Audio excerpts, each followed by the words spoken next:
بسم اللہ الرحمن الرحیم۔ السلام علیکم ورحمۃ اللہ وبرکاتہ۔ معزز ناظرین، میں قاری ابرار الحق المدنی بات کر رہا ہوں۔ میرا رقیہ اور حجامہ سینٹر ہے بحریہ ٹاؤن لاہور میں۔ آج میں نے آپ کو بتانا ہے کہ اکثر لوگوں کے ذہنوں میں یہ سوال رہتا ہے اور اکثر لوگ اس چیز میں بغیر سوچے سمجھے اپنی رائے دے دیتے ہیں، وہ یہ ہے کہ آیا جنات انسان کے جسم میں داخل ہوتے ہیں کہ نہیں ہوتے؟ تو چونکہ ایک غیبی مسئلہ ہے، اس کے اوپر کسی کی بات قابل اعتبار نہیں جب تک کہ اللہ اور اس کے رسول صلی اللہ علیہ وسلم سے ہمیں سورس نہ مل جائے۔ اگر وہاں سے کوئی بات ملتی ہے تو ساری جہاں کی جتنے بھی باتیں ہیں وہ سب ان کے اوپر رد کر دیا جائے گا، کیونکہ جب اللہ اور اس کے رسول کے بارے میں بتا دیا جائے گا کہ ان کا یہ فرمان ہے تو اس کے مخالف جس کی بھی بات ہوگی، جتنا بھی بڑا عہدے رکھنے والا ہوگا دین کے اعتبار سے، وہ اس کی بات رد کر دی جائے گی۔ تو آیا یہ اکثر لوگ اس کے بارے میں سوال بھی کرتے ہیں اور لوگ اس کے اوپر جواب بھی دیتے ہیں کہ آیا جنات انسان میں داخل ہوتے بھی ہیں کہ نہیں؟ اکثر لوگ حاضری کا شکار ہو جاتے ہیں، وہ جو بولتے ہیں ان کو پتہ نہیں ہوتا ہم کیا بول رہے ہیں، نفسیاتی بیمار ہو جاتے ہیں۔ لوگ کہتے ہیں ان کے اوپر جنات آ گئے، ان کے اندر جنات ہیں، اور لوگ کچھ کہتے ہیں نہیں یہ ڈرامے کر رہے ہیں، یہ جھوٹ بول رہے ہیں، ایسا نہیں ہوتا ہے جنات انسان کے اندر آ جائیں۔ تو آیا جنات آتے بھی ہیں کہ نہیں؟ تو ان کے اوپر ایک مختصر سی گفتگو کر کے آپ کو میں عرض کروں گا کہ آیا جنات داخل بھی ہوتے ہیں کہ نہیں، قرآن کیا کہتا ہے، اللہ تعالیٰ قرآن میں کیا کہتے ہیں اور حدیث شریف میں آپ صلی اللہ علیہ وسلم کیا کہتے ہیں۔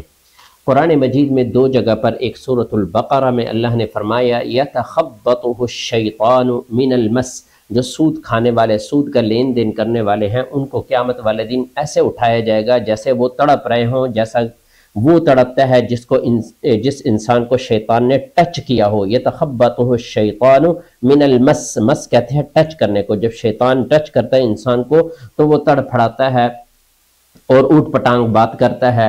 تو اس طریقے سے سودی لین دین کرنے والے کو اٹھایا جائے گا، یہ مثال دے کے اللہ نے قرآن میں سمجھایا۔ تو فرمایا ٹچ کرتا ہے تو وہ انسان جو ہے نا آپے سے باہر ہو جاتا ہے اور وہ تڑپتا ہے۔ تو فرمایا یتخبطہ الشیطان من المس۔ دوسری سورۃ صاد کے اندر دوسری جگہ پر اللہ نے فرمایا حضرت ایوب علیہ السلام کے بارے میں فرماتے ہوئے وَاذْكُرْ عَبْدَنَا ایوب، میرے بندے ایوب کا ذرا اس کو یاد کرو، اذ نادا ربہ، کہ اس نے اپنے رب کو پکارا، بلایا، انی مسنی الشیطان، کہ مجھے شیطان نے ٹچ کیا ہے۔ ایوب علیہ السلام آپ کو پتہ ہے وہ کتنے بیمار تھے، تو وہ شکایت کرتے ہوئے، اللہ سے شکوہ کرتے ہوئے، اللہ سے التجا کرتے ہوئے کہہ رہے ہیں انی مسنی الشیطان، کہ شیطان نے مجھے ٹچ کیا۔ تو یہاں بھی ٹچ کا ہے، اندر داخل ہونے کا ذکر نہیں ہے، ٹھیک ہے۔ تو لوگ کہتے ہیں کہ ٹچ کرنے سے، کیونکہ وہ آگ سے پیدا ہوا، انسان مٹی سے پیدا ہوا، جیسے ہی وہ شیطان انسان کو ٹچ کرتا ہے تو اس کی طبیعت خراب ہو جاتی ہے، لیکن داخل نہیں ہوتا۔ لیکن یہ اپنی رائے لوگ دیتے ہیں، لیکن آپ صلی اللہ علیہ وسلم کی 3 صحیح حدیث میں آپ کو پیش کرنے جا رہا ہوں، جس میں آپ صلی اللہ علیہ وسلم کی حدیثوں سے یہ 1000% ثابت ہو جاتا ہے کہ شیطان انسان کے اندر داخل ہوتا ہے۔ ایک وہ حدیث شریف صحیح مسلم میں آپ صلی اللہ علیہ وسلم نے فرمایا اذا تثاءب احدکم، تم میں سے کسی کو بھی جمعی آئے، یون ہو، تو فَلْيُمْسِكْ بِيَدِهِ عَلَى فِيهِ، تو اپنے ہاتھ منہ پر رکھ لے، فَإِنَّ الشَّيْطَانَ يَدْخُلْ، کیونکہ شیطان يدخل یعنی دخول کرتا ہے، اندر جاتا ہے، فَإِنَّ الشَّيْطَانَ يَدْخُلْ، شیطان اندر جاتا ہے۔ تو یہ قطعی دلیل ہے کہ شیطان اندر جاتا ہے انسان کے اندر اور وہ انسان کو بیمار کرتا ہے۔ یہ ایک حدیث کہ شیطان اندر جاتا ہے۔ دوسری حدیث شریف میں آپ صلی اللہ علیہ وسلم نے، حضرت یعلا بن مرہ ایک صحابی ہیں، لمبی حدیث ہے، میں اس کو مختصراً بتاتا ہوں، یہ تینوں حدیثوں کو میں آپ کو سکرین پر بھی دکھاتا ہوں۔ تو یہ حدیث شریف جو ہیں فرماتے ہیں حضرت یعلا کہ میں آپ صلی اللہ علیہ وسلم کے ساتھ ایک سفر پر نکلا تو آپ صلی اللہ علیہ وسلم نے مجھے حکم دیا کہ وہ سامنے جو درخت ہیں 2، ان کو کہو کہ وہ مل جائے، ذرا فاصلے پر تھے۔ تو حضرت یعلا کہتے ہیں میں نے ان کو جا کے کہا، اللہ کے نبی صلی اللہ علیہ وسلم کہتے ہیں کہ جڑ جاؤ، وہ اپنی جڑوں سے اکھڑ کے جڑ گئے۔ تو جب جڑے تو آپ علیہ السلام نے جا کر حاجت پوری کی اور حضرت یعلا کو کہا کہ جا کے ان کو کہو واپس اپنی جگہ پر چلے جائیں۔ تو وہ درخت واپس اپنی جگہ پر چلے گئے۔ اتنے میں ایک عورت لے کر آئی اپنے بچے کو اور آپ صلی اللہ علیہ وسلم سے کہنے لگی یا رسول اللہ ان ابنی ھذا بہ لمم، میرے بیٹے کو کوئی مسئلہ ہے اور دن میں 2 دفعہ اس کو یہ مسئلہ آتا ہے، یعنی جنات کا مسئلہ آتا ہے۔ تو آپ صلی اللہ علیہ وسلم نے فرمایا ادنی ہی، اس کو میرے قریب کرو، جو بچے کو۔ تو اس عورت نے بچے کو قریب کیا تو آپ صلی اللہ علیہ وسلم نے اس بچے کے منہ میں تھوکا، تفل فی فیہ، یہ حدیث شریف کے الفاظ ہیں، منہ میں تھوکا اور فرمایا اخرج عدو اللہ انا رسول اللہ، اخرج عدو اللہ، اللہ کے دشمن نکل جا۔ اخرج کا مطلب ہے نکل جا۔ اب آپ صلی اللہ علیہ وسلم نکلنے کا کس کو کہہ رہے ہیں؟ یقیناً وہ شیطان جو جسم کے اندر چلا گیا اس کو فرما رہے ہیں اخرج عدو اللہ، اللہ کے دشمن جسم سے نکل جا، انا رسول اللہ، میں اللہ کا بھیجا ہوا رسول ہوں۔ تو آپ صلی اللہ علیہ وسلم نے پھر اس عورت کو فرمایا کہ میں سفر پر ہوں، جب واپسی یہاں سے گزروں گا تو مجھے پھر اس کا بتانا۔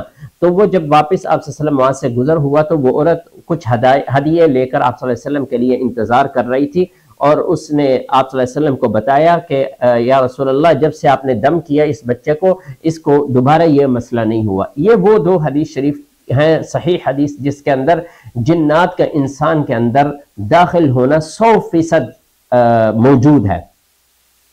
تیسری حدیث شریف ناظرین وہ یہ ہے کہ آپ صلی اللہ علیہ وسلم نے فرمایا، جس سے ثابت ہوتا ہے کہ شیطان جسم کے اندر داخل ہوتا ہے۔ آپ صلی اللہ علیہ وسلم نے فرمایا ان الشیطان، بے شک یہ شیطان، یجری من ابن آدم مجرى الدم، کہ شیطان جسم کے اندر ایسے چکر لگاتا ہے، دوڑتا ہے، گھومتا ہے، جسم کے اندر پھرتا ہے جیسے خون جسم کے اندر گردش کرتا ہے۔ تو خون یقیناً جسم کے اندر گردش کرتا ہے، رگوں کے اندر، نہ کہ جسم سے باہر گردش کرتا ہے۔ تو اسی طرح آپ صلی اللہ علیہ وسلم نے فرمایا جیسے یہ خون جسم کے اندر گردش کر رہا ہوتا ہے، اسی طرح شیطان بھی گردش کر رہا ہوتا ہے جسم کے اندر۔ تو یہ 3 وہ حدیثیں ہیں جن کی بنیاد پر ہم یہ 100% اب یقین کر سکتے ہیں، آپ کو یقین کرنا چاہیے کہ شیطان کا جسم کے اندر داخل ہونا ثابت ہے اور یہ موجود ہے۔ اور آپ صلی اللہ علیہ وسلم کا یہ دم جو کیا ہے اخرج عدو اللہ، نکل جا اللہ کے دشمن، اس کا مطلب ہے جنات اندر جاتے ہیں۔ تو آج کے بعد اگر کوئی آپ کو کہے یا کسی کو کہتے ہوئے یہ سنے کہ جسم کے اندر جنات نہیں جاتے، وہ جھوٹا آدمی ہے، کیونکہ آپ صلی اللہ علیہ وسلم نے اس کی تصدیق کر دی کہ جس کے اوپر اگر کوئی حاضری ہے وہ یقیناً جنات۔ ہاں یہ علیحدہ بات ہے کہ یہ آج کے دور کے اندر جو 2 نمبر لوگ ہیں، کوئی کہتا ہے میں نے جنات کو بوتل میں بند کر دیا، کوئی کہتا ہے جنات کو میں نے قبر میں بند کر دیا، یہ سب لغویات ہیں، فضولیات ہیں، ٹھیک ہے۔ تو لیکن یہ ہمیں یقین کرنا ہے آج کہ آپ صلی اللہ علیہ وسلم کے ان فرامین کے بعد کہ جنات جسم کے اندر داخل ہوتے ہیں اور اس جسم کو بیمار کرتے ہیں۔ ایک حدیث شریف میں آپ صلی اللہ علیہ وسلم نے فرمایا کہ ہمارے ہر کام کے اندر شیطان کا عمل دخل ہوتا ہے، ہر چیز کے اندر۔ تو اس کا مطلب یہ شیطان ہمارے ساتھ موجود ہے۔ صحابہ کو آپ صلی اللہ علیہ وسلم نے یہ جب فرمایا کہ ہر بندے کے ساتھ شیطان ہے، تو آپ صلی اللہ علیہ وسلم سے صحابہ نے پوچھا یا رسول اللہ آپ کے ساتھ بھی ہے شیطان؟ تو آپ صلی اللہ علیہ وسلم نے فرمایا ہاں جی میرے ساتھ بھی ہے، مگر مجھے اللہ نے مدد دی، وہ مسلمان ہو گیا۔ تو ہر بندے کے ساتھ ہمزاد بھی موجود ہے، اس کے علاوہ اور شیاطین بھی آ جاتے ہیں جو جسم کے اندر داخل ہو جاتے ہیں۔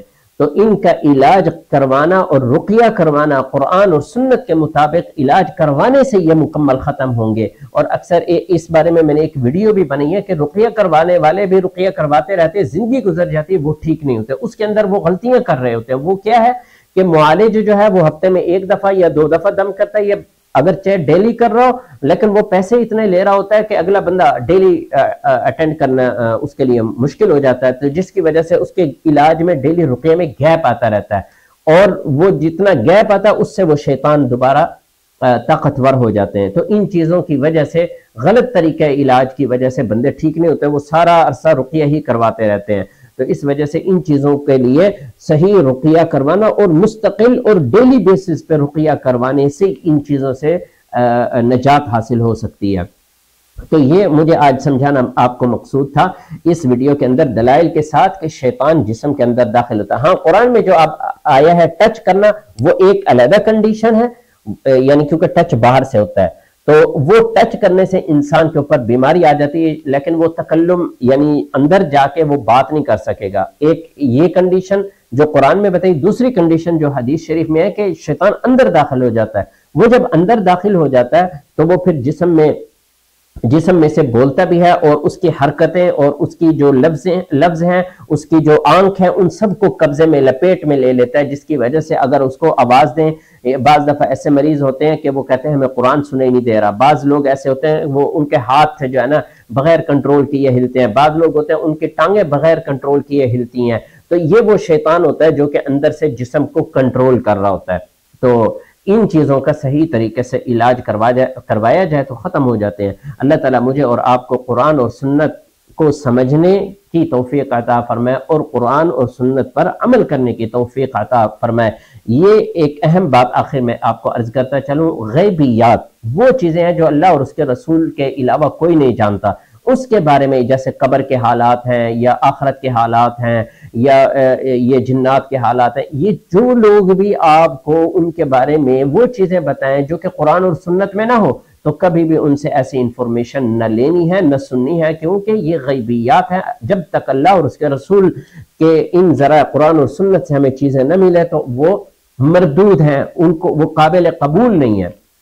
اللہ تعالیٰ مجھے اور آپ کو، آپ کے گھر والوں کو، آپ کے سارے گھر کو، میرے گھر والوں کو، سب کو اللہ تعالیٰ جنات اور شیاطین سے حفاظت عطا فرمائے۔ والسلام علیکم ورحمۃ اللہ وبرکاتہ۔